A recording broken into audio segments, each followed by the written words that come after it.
금사빠가 뭔지 아십니까? 우리 약간 젊은 층이 사용하는 용어인데요. 금사빠. 땡입니다. 무엇을 생각하셨든 틀렸습니다. 금과 사랑에 빠지다. 이게 금사빠인데요. 아니죠. 사실은 금방 사랑에 빠지는 사람을 지칭해서 금사빠라는 말을 사용합니다. 누가 조금만 잘해주고 관심을 보이면 사랑에 빠집니다. 금방 사랑에 빠지는 거예요. 이유는 다양합니다. 키가 커서, 잘생겨서, 혹은 나에게 잘해주니까. 어떠한 이유 상관없이 금방 사랑에 빠지는 것을 보게 됩니다.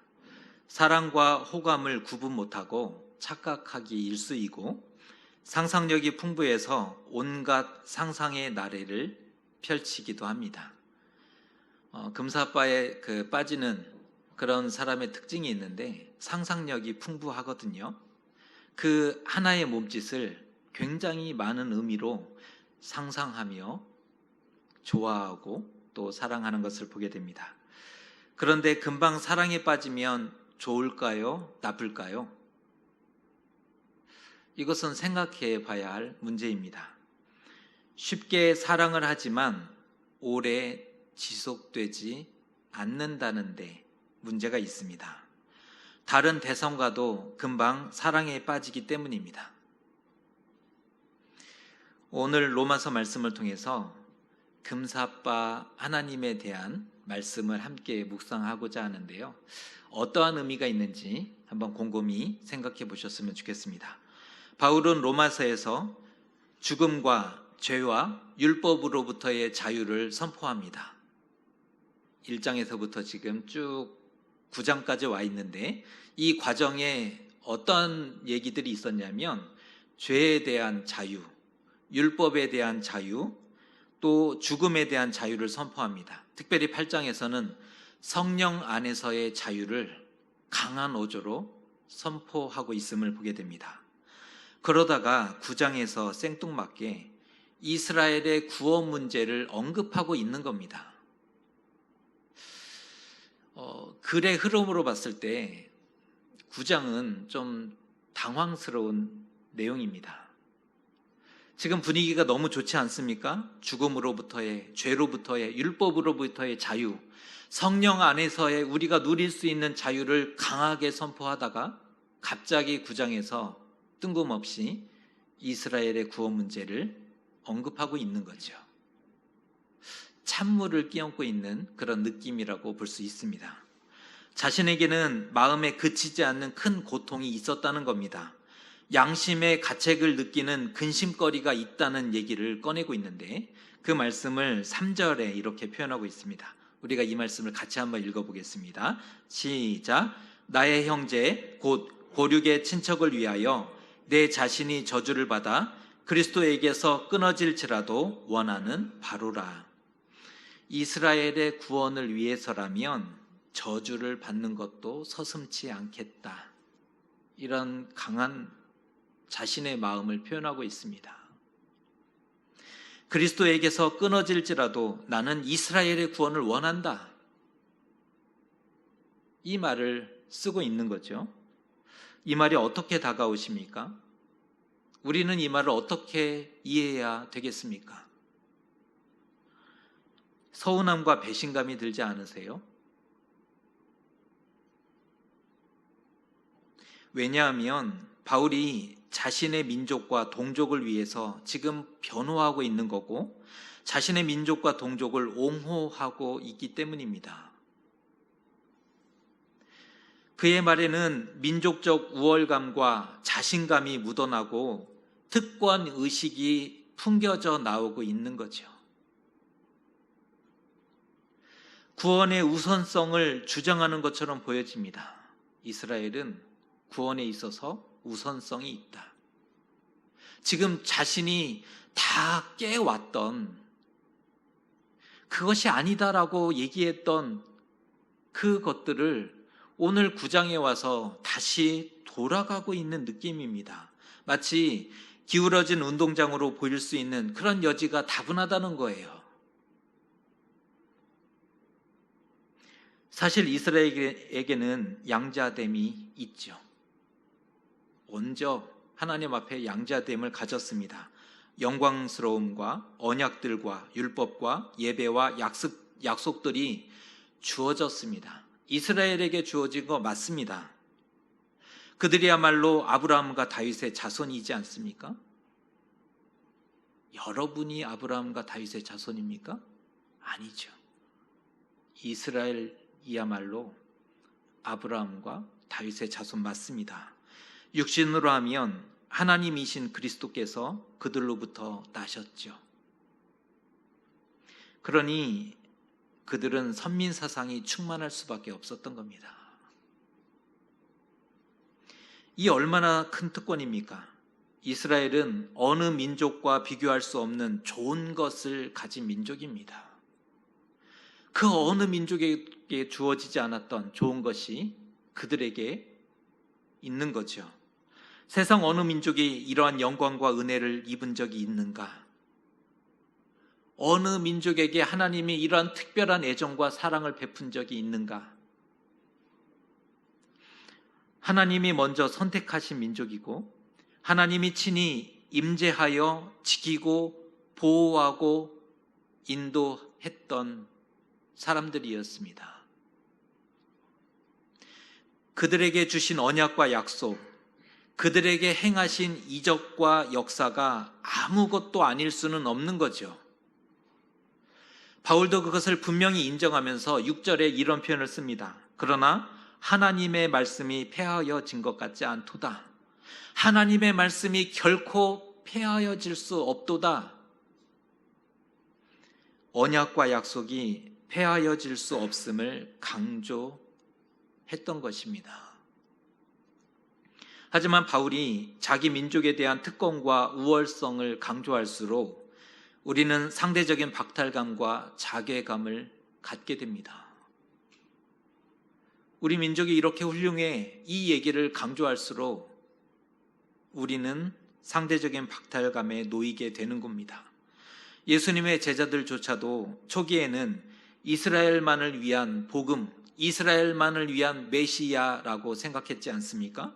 그 결과 자신의 동족에게만 복음을 전했고 핍박이 있은 이후에도 사방으로 흩어져서 역시 동족에게만 복음을 전했죠. 하지만 사도 바울만큼은 이방인들을 위해서 사역했고 헌신했고 정말 우리 편이라고 생각했던 인물이 사도 바울이었지 않습니까? 그런데 지금 하는 말이 다른 제자들과 어쩜 일이 똑같을 수 있단 말입니까? 팔은 안으로 굽는다더니 그 역시 유대인의 편을 들고 있습니다. 그는 참 나쁜 사람입니다. 제가 다른 표현도 생각해 봤는데 예배 때 다른 표현을 쓰는 것보다 그냥 나쁜 사람이면 좋을 것 같습니다. 유대인의 구원을 위해서 이방인을 이용한 사람입니다. 잘 생각해 보세요. 이스라엘의 구원을 위해서 이방인을 이용한 사람이 사도 바울입니다. 그가 이방인의 사도인 양 복음 전도에 열정적이었지만 이방의 수많은 영혼을 위해 헌신한 것이 아니라 결국은 이스라엘의 구원을 위한 것이었다는 겁니다. 이방의 수많은 영혼들을 사랑해서가 아니라 이스라엘의 구원을 위한 목적으로 이방인을 이용했다는 것이지요. 우리의 상실감과 상처는 대체 무엇으로 보상받을 수 있을까요? 정말 그렇다면 진짜 잔인한 것 아니겠습니까? 우리는 완전히 속은 거죠. 사도 바울은 희대의 사기꾼입니다. 그런데 바울은 세상이 손가락질하든 말든 이스라엘을 놓지 못하고 포기하지 못하는 모습을 보이고 있어요. 지금 이 말씀이 선포될 때 어떠한 반응이 나올 것인가를 알았겠죠. 그런데 온 세상이 자신을 향해 손가락질 할 줄을 알면서도 이스라엘을 놓지 못하고 포기하지 못하였다는 것입니다. 그 이유가 무엇일까요? 이스라엘은 이방인과 근본적으로 다르기 때문입니까? 정말 그래서? 혈통적으로 우월하고 하나님의 언약과 약속을 먼저 받았던 특권을 가진 민족이었기 때문에 그렇습니까? 왜 바울은 이스라엘에게 집착하고 있는가? 왜 바울은 이스라엘 민족에 대해서 집착하고 놓지 못하고 있는가? 하나님의 뜻이고 하나님의 주권적인 선택이 있기 때문인가요? 오늘 말씀에는 하나님의 마음이 그대로 투영되고 있음을 볼 수가 있습니다. 오늘 우리가 성경을 읽을 때 하나님의 마음으로 이 말씀을 바라봐야 제대로 보인다는 거죠. 오늘 말씀에는 하나님의 마음이 그대로 투영되고 있음을 볼 수가 있습니다. 하나님은 이스라엘을 사랑하셨습니다.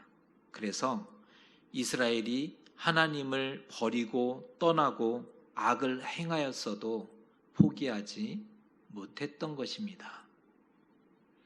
쉼 없이 선지자를 보내서 돌아오라고 외쳤습니다. 선지서의 목소리가 돌아오라는 목소리잖아요. 끊임없이 선지자들을 깨워서 불러서 보내서 돌아오라 외치게 하셨습니다. 때로는 잘못을 바로잡기 위해 감당하기 힘든 혹독한 매를 들기도 했던 하나님이셨습니다. 하나님의 사람을 감동시켜서 회개와 부흥의 역사를 이루셨고 구원과 회복의 길을 열어주시기도 하셨죠. 그러나 어려움이 지나가면 이스라엘은 금세 자신의 길을 갖고 하나님을 버리고 떠나기를 밥 먹듯이 하였습니다. 그들은 한결같이 하나같이 속히 죄와 우상의 길을 찾아갔다는 것입니다. 하나님 앞에 신실하지 않았던 것이지요. 결정적으로 하나님의 아들이신 예수 그리스도를 십자가에 못 박았지 않습니까? 예수님의 피에 대한 책임이 있는 민족이 이스라엘입니다. 그런데 더 놀라운 것은 뭔지 아십니까? 이 일련의 일들도 놀라운데 더 놀라운 일은 하나님은 그 모진 수모와 치욕을 다 견디시고 사랑을 포기하지 않으셨다는 사실입니다. 이게 가장 놀랍죠.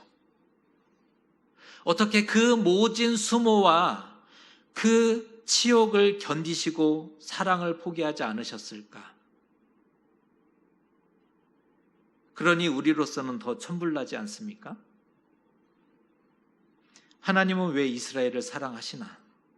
왜 그들을 더 우대하시고 심지어 끌려다니시는 모습을 보이고 죄를 못 본 척 외면하고 방관하시는가? 하나님의 선택이 곧 구원이란 말입니까? 이스라엘의 주장처럼 하나님의 선택은 무조건 구원이기 때문에 그런 것입니까? 하나님이 공의로우시다면, 정의로우시다면 골백 번 구원 취소를 외치셔야 했습니다. 하나님은 그동안 말씀하셨던 대로 공의로우시고 정의로우시다면 이스라엘의 구원 취소를 골백 번 더 외쳐야 했다는 것입니다. 이스라엘의 특권과 혜택은 전혀 공정하지 않습니다. 이스라엘에게 특권을 준다는 것은 공정하지 않습니다.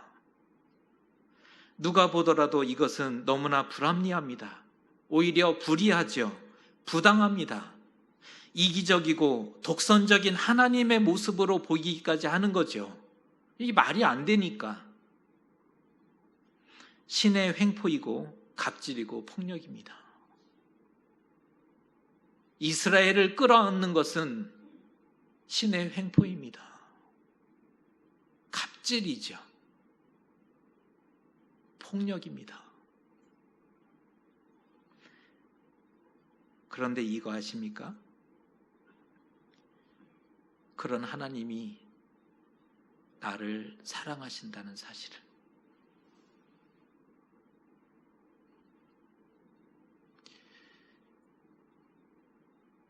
이스라엘을 얘기할 때는 횡포이고 갑질이고 폭력인데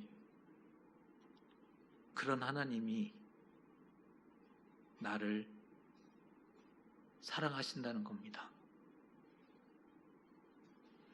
나를 선택했고 자녀 삼아 주셨기에 포기할 이유가 천지에 가득해도 결코 포기하지 않으신다는 거죠. 그러니까 이스라엘은 하나님의 사랑이 어떠한지를 대신 보여주는 모델이었습니다. 이스라엘은 하나님의 사랑이 어떠한지를 대신 보여주는 대상이었다는 겁니다. 이스라엘에게 그러하셨듯 우리를 그렇게 동일하게 포기하지 않고 붙드신다는 겁니다. 하나님은 우리같이 자격 없는 자에게 자비를 베풀기를 결정하셨습니다. 웬 은혜일까요? 얼마나 큰 은혜인지 모르는 거죠. 사랑할 가치나 이유가 하나 없지만 하나님은 여전히 사랑하시고 기다리고 계십니다. 볼품없고 보잘것없고 참으로 못났지 않습니까? 믿음도 순종도 삶도 우리는 다 잘못하잖아요. 늘 부족했지 단 한 번이라도 넘친 적이 있었습니까?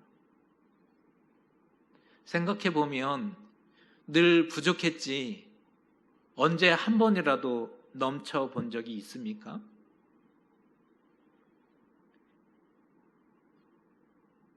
그런데 결정적으로 하나님은 금사빠가 아니라는 겁니다.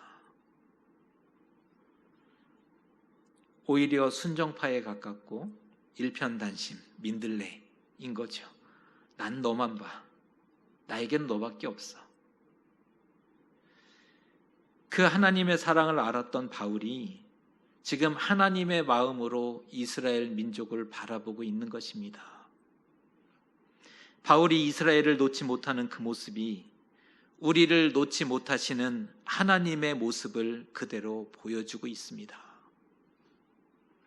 이스라엘에게 집착하셨듯 우리에게도 동일하게 집착하고 놓지 못하신다는 것입니다. 죄가 아무리 커도 아무리 멀리 갔어도 놓지 못하시는 겁니다. 만일 하나님이 금사빠였다면 어떻게 됐을까요? 어느 누가 그 앞에 서 있을 수 있었을까?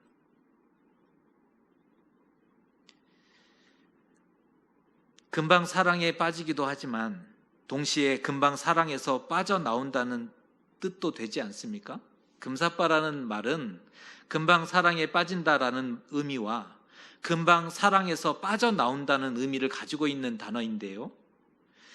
그렇다면 그 누가 하나님 앞에 서 있을 수 있겠는가? 상대가 관심도 없고 반응도 없는데 기다려줄까요? 금사빠가 기다릴 줄 알까요? 다른 걸 바라보고 싫어하는 내색을 팍팍 냈는데 과연 그 관계가 유지될까요? 싫다는데요. 그 내색을 얼굴로, 표정으로, 행동으로 그 내색을 팍팍 내는데 금사빠가 그 관계를 유지할까요? 천만의 말씀 만만의 콩떡이죠. 금사빠였다면 다 죽었습니다. 진작에 끝나도 벌써 끝났을 겁니다. 그러나 하나님은 이스라엘이 버렸다고 해서 그들을 버리지 않았습니다. 악하고 못났다고 해서 족법하지 않았다는 겁니다. 비록 목이 뻣뻣하고 패역한 백성이었으나 오히려 어리광을 다 받아주고 철없음을 홀로 다 삭히신 분이 하나님이십니다. 내가 너의 하나님이고 너는 나의 백성임을 잊지 않았으면 좋겠어. 내가 너의 하나님이고 너는 나의 자녀임을 잊지 않았으면 좋겠어. 너만 괜찮으면 나는 괜찮은데, 너만 괜찮다면 나는 정말 괜찮은데, 마음에 두지 말고 너무 힘들어하지 마. 약속하는데 내가 더 잘할게. 바보같이 부탁하고 구걸하시는 분이 하나님이십니다. 바보 같지 않습니까? 그런데 그 바보 같은 하나님 때문에 우리가 아직 살아 있습니다. 그런 하나님이 계심을 잊지 마셨으면 좋겠습니다. 지금도 우리를 향해서 그러시잖아요. 그 마음 지금도 동일하십니다. 그런 하나님을 두고 헛것에 영혼을 걸고 불같은 사랑을 하면 안 되는 것입니다. 그런 하나님을 내버리고 헛것에 자신의 영혼을 던지며 불같은 사랑을 하면 안 되는 거예요. 사람이 그러는 거 아닙니다. 한 번 은혜를 맛봤다면, 단 한 번이라도 하나님의 도우심을 경험했다면, 그 하나님의 사랑의 음성을 단 한 번이라도 들었다면 사람이 그러는 거 아니죠. 현재 우리의 삶이 답답하고 풀리지 않고 응답이 없어서 힘들어도 버텨야 합니다. 버티는 것이 믿음이고 다시 용기 내어 사는 것이 응답입니다. 믿음은 버티는 것이 진짜 믿음인 것이고, 응답이라는 것은 다시 용기 내어 살아가는 것, 그것이 진정한 응답이죠. 하나님의 응원처럼 우리에게도 믿음도 있고 응답도 있으셨으면 좋겠습니다. 하나님의 그 마음으로 우리에게 대하고 계시잖아요. 응원하고 계시지 않습니까? 그것처럼 우리에게도 믿음도 있고 응답도 있으셨으면 좋겠습니다. 오늘 말씀을 정리합니다. 하나님은 이스라엘을 놓지 않았습니다. 그들의 특권을 인정했기 때문이 아니었습니다. 오히려 포기할 이유가 셀 수 없이 많았던 사람들이었습니다. 그럼에도 이스라엘을 사랑하셨습니다.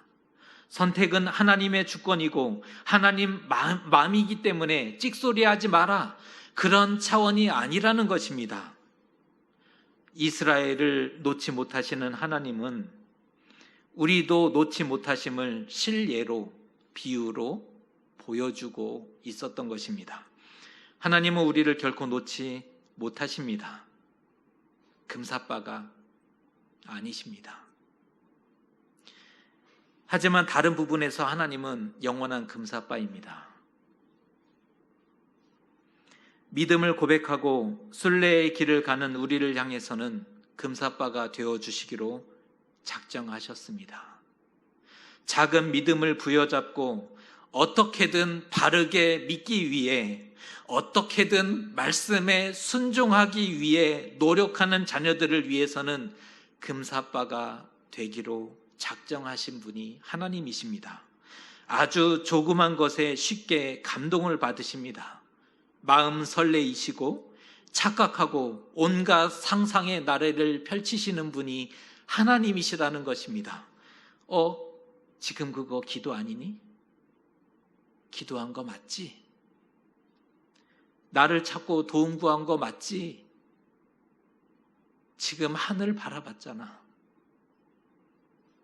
하늘을 바라봤다는 것은 나의 도움을 원했던 것이 아니니? 네가 있어 너무 행복해.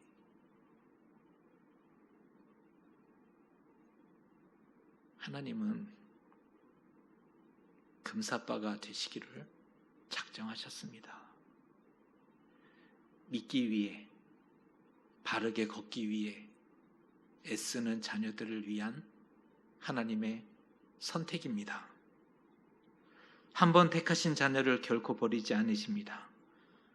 여러분을 누구보다 사랑하시고 응원하고 계십니다.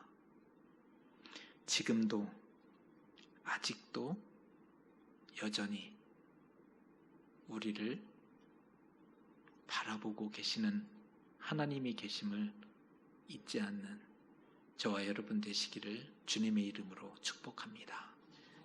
기도하겠습니다.